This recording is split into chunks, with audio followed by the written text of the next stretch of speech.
Question 1 के part 6 में हमें दो ट्रायंगल्स बताई गई हैं और उनके दो एंगल्स, हर एक ट्रायंगल के दो दो एंगल्स दर्शाए गए हैं। तो हमने चेक करना है कि वो ट्रायंगल सिमिलर है या नहीं। तो चूंकि हमें दो एंगल्स बताए गए हैं और किसी भी साइड की लंबाई नहीं बताई गई, तो हम या तो ए क्राइटेरियन से इसको चेक करेंगे या ए से। तो अगर इसके दो एंगल के बराबर होते तो ये सिमिलर होती, पर ये एंगल अलग है और ये एंगल अलग है। पर हम जानते हैं कि एक ट्रायंगल के तीनों एंगल का जोड़ होता है 180। तो अगर हमें दो एंगल पता है, हम तीसरा एंगल भी पता कर सकते हैं। तो यहाँ पे तीसरा एंगल क्या बनता है 30, यहाँ पर तीसरा एंगल क्या बनता है 70। तो अब तीनों एंगल हम पता लग गए। अब हम कॉरस्पॉन्डिंग एंगल को कंपेयर करेंगे।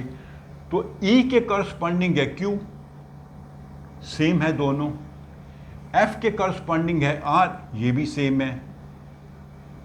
और डी के कॉरस्पॉन्डिंग है पी, और ये भी सेम है। अर्थात तीनों एंगल्स इस ट्रायंगल के दूसरी ट्रायंगल के तीनों एंगल के बराबर हैं, कॉरस्पॉन्डिंग एंगल, ये ध्यान रखना है आपने। अगर तीनों कॉरस्पॉन्डिंग एंगल्स बराबर हैं तो ट्रायंगल सिमिलर होंगी। तो उनका नेमिंग कैसे करेंगे? तो मान लीजिए हम यहां से शुरू करते हैं, ई एफ डी। तो हमने चूंकि ई लिया था तो यहां पे हमें क्यू से शुरू करना पड़ेगा, क्यू आर पी। तो ऐसे नेमिंग करेंगे। आप अगर ऐसे करना चाहते हो, ट्रायंगल डी ई एफ,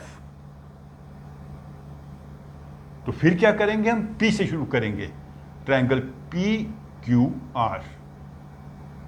तो ये दोनों जो तरीके हैं वो ठीक है। ऐसे भी लिख सकते हैं, आप ऐसे भी लिख सकते हैं।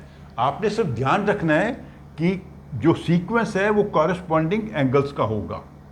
डी का कॉरस्पॉन्डिंग है पी, तो अगर ये पहले आया तो बाकी एंगल भी उसी सीक्वेंस में आएंगे। अगर ई को पहले लिखा तो उसका कॉरस्पॉन्डिंग है क्यू, तो क्यू यहाँ पहले आएगा। उस सीक्वेंस में हम बाकी एंगल्स का नाम लिखेंगे। तो ये दोनों ट्रायंगल्स सिमिलर हैं बाई ए क्राइटेरियन।